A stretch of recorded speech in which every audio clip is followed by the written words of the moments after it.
La poesía está de fiesta en Lima, con la realización del primer Festival Internacional de Poesía. Todos los poetas con los cuales charlamos así lo expresaron. Conversamos con ellos en el hall del Hotel Bolívar. Para los que quieran asistir, este sábado a las 4 de la tarde en el Parque Central de Miraflores, a las 5 en la Municipalidad de Miraflores, también a las 5 en la Alianza Francesa de Miraflores, 5:30 Bar Queirolo del centro de Lima, 8:30 de la noche en la Embajada de Brasil. El domingo desde la 1 de la tarde en el Centro Cultural de España. El ingreso es libre en todas partes excepto en la Embajada de Brasil.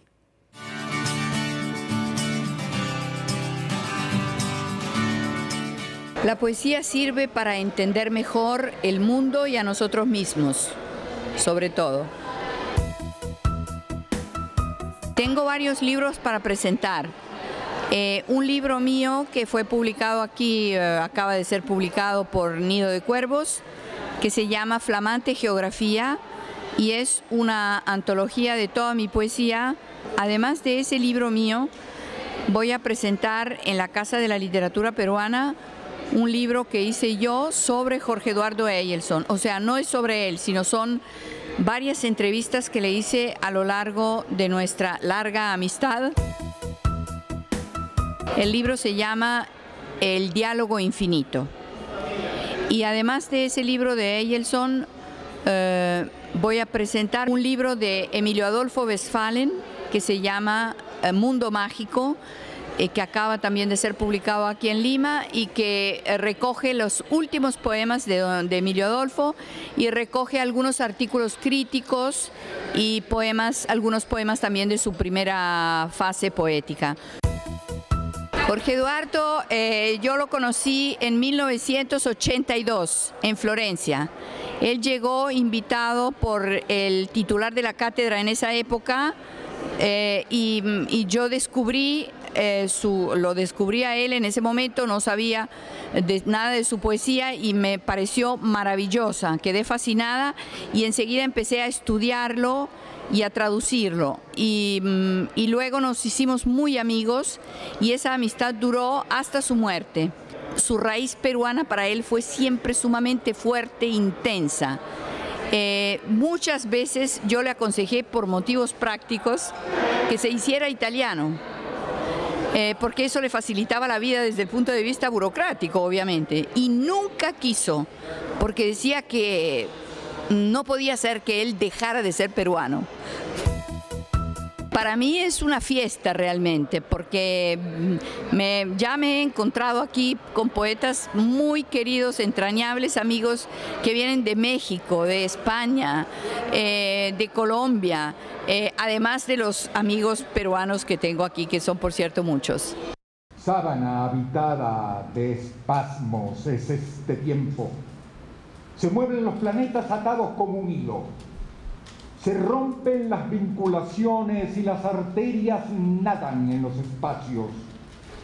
Somos navegantes y llevamos con nosotros brújulas y escalpelos, sensores digitales encontrados en la explosión de los primeros tiempos, polvo en los hombros, arrugas en las manos, cabello alborotado flotando incandescente. Esto es el recupero de una voz común latinoamericana, que es esencial. También hay invitados europeos, pero es mayoritaria la presencia de latinoamericanos. Y le decía hace un rato a uno de los organizadores que lo que más me satisface en lo personal es encontrar que hay como una especie de levadura que está produciéndose en el ámbito cultural aquí en Lima, que no se veía hace bastante, y esto es maravilloso. ¿Cómo encuentra Lima en sus diferentes aspectos, no solamente de la poesía? Despierta, muy receptiva, mucha gente en la calle sin miedo, mucha gente en la calle con ganas de hablar. Esto me parece maravilloso. Yo vengo de un país que no las tuvo fáciles y ahora afortunadamente, bueno, tuvo su altísimo costo, pero tenemos no solo la posibilidad de hablar, sino la maravilla de ser escuchados y que eso que decimos se traslade en acciones que vuelven. Y esto es bueno, esto es muy bueno. ¿Se han recuperado de esa etapa oscura en Argentina? Estamos terminando con eso. Están ya vueltos imprescriptibles los crímenes de lesa humanidad. Los canallas están donde deben estar. Nos quedan algunos sueltitos, pero ya vamos a terminar con eso también, poniendo cada puntito sobre cada i, porque somos un pueblo noble. Pero el ideal máximo creo que aparece como cuestión común, esto de la patria grande, esto de que América Latina tiene, ¿qué tiene? A ver, hombres y mujeres esforzados que se han levantado de masacres, literalmente. Una cultura milenaria riquísima. Pero además tenemos agua, pero además tenemos hidrocarburos, pero además tenemos aire puro todavía.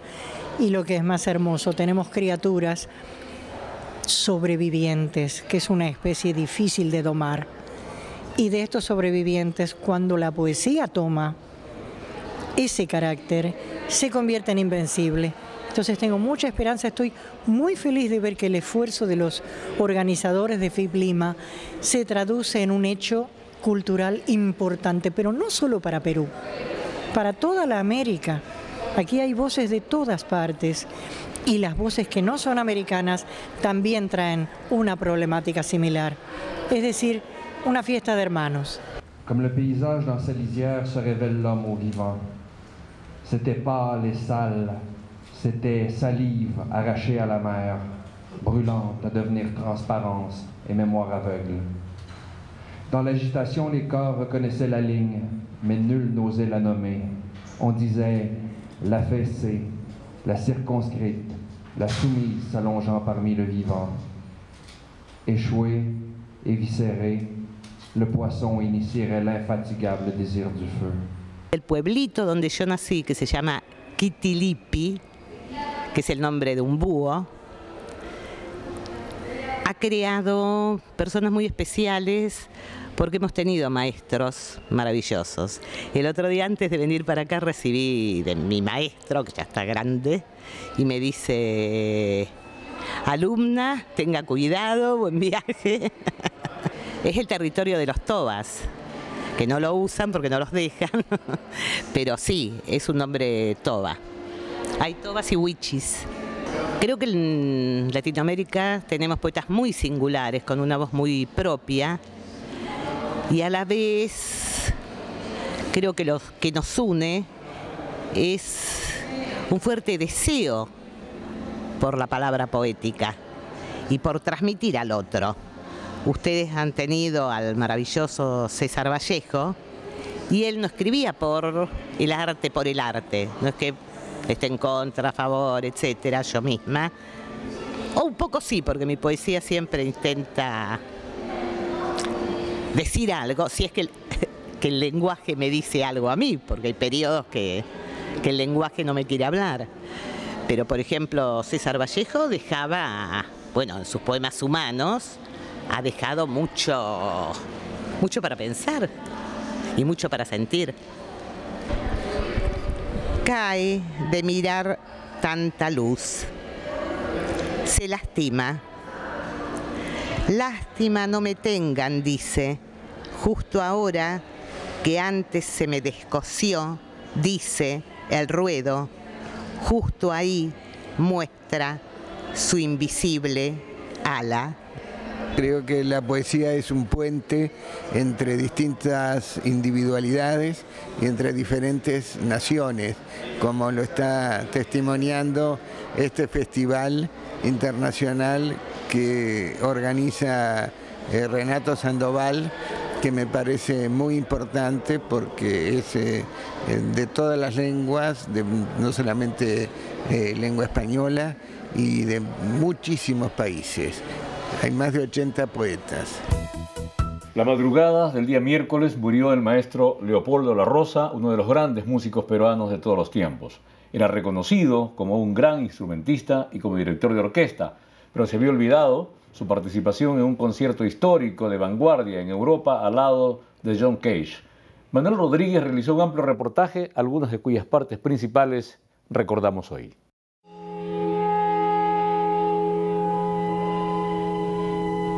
Es un poco una que viene de una filosofía del Zen, que un poco es el nihilismo, o sea, el no hacer nada.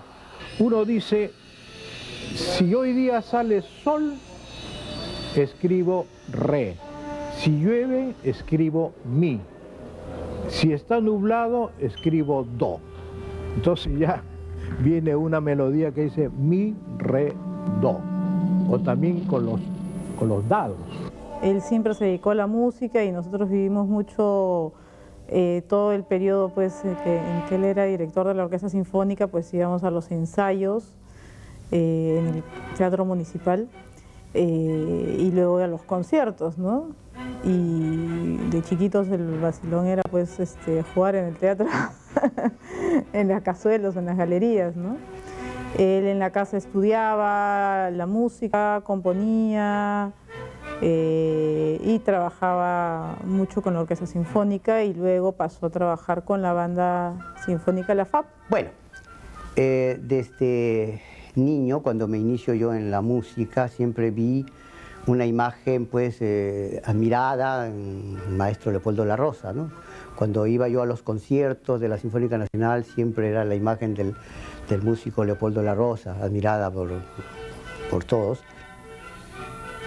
Nació en el año de 1931 y es uno de nuestros más reconocidos directores de orquesta y partícipe histórico de uno de los conciertos pioneros de la vanguardia musical mundial. Mis padres eran músicos profesionales. Mi papá, mi mamá, entonces me enseñaron a tocar piano desde muy niño. Y poco a poco pues me fui adentrando en esta profesión. Mi padre era organista de la Catedral de Lima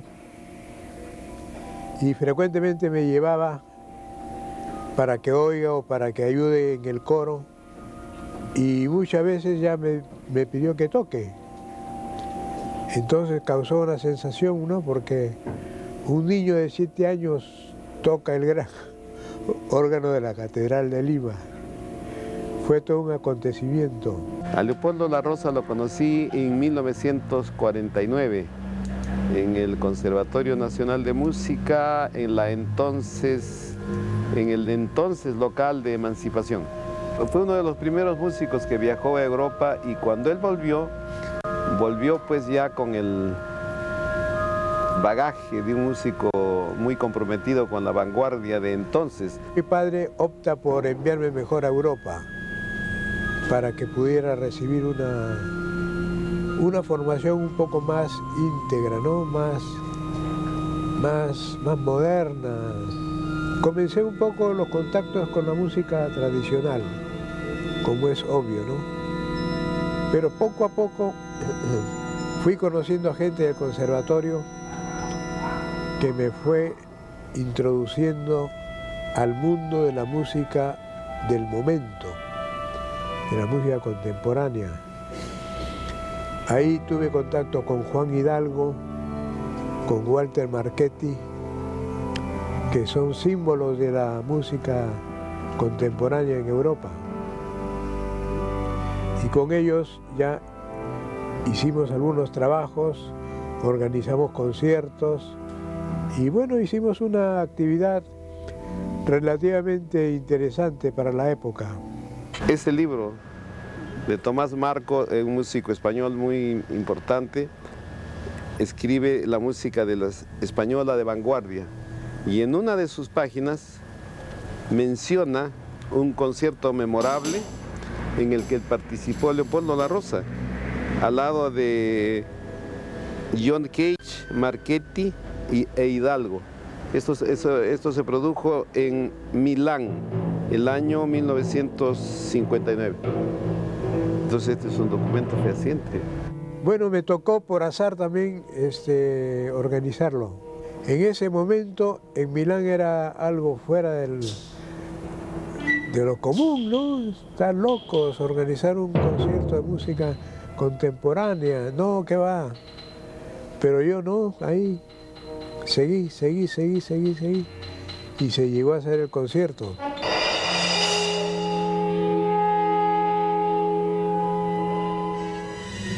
Al llegar de regreso al Perú, Leopoldo La Rosa condujo sus esfuerzos a la renovación musical y a la dirección de orquesta. En el Perú de hoy yo veo que ningún músico tiene importancia porque al oficialismo no le interesa nada. Le interesa el relumbrón, por ejemplo, de un talento como Juan Diego Flores, que es espectáculo, que es muy justificado, por cierto. Pero hay tantos otros músicos que han hecho labor y que quedan siempre en la penumbra y en muchos casos en el olvido. Leopoldo La Rosa es uno de esos casos, advirtiendo que Leopoldo fue un talento excepcional, es un talento excepcional. Vamos a la pausa y de regreso volveremos con la parte final del programa.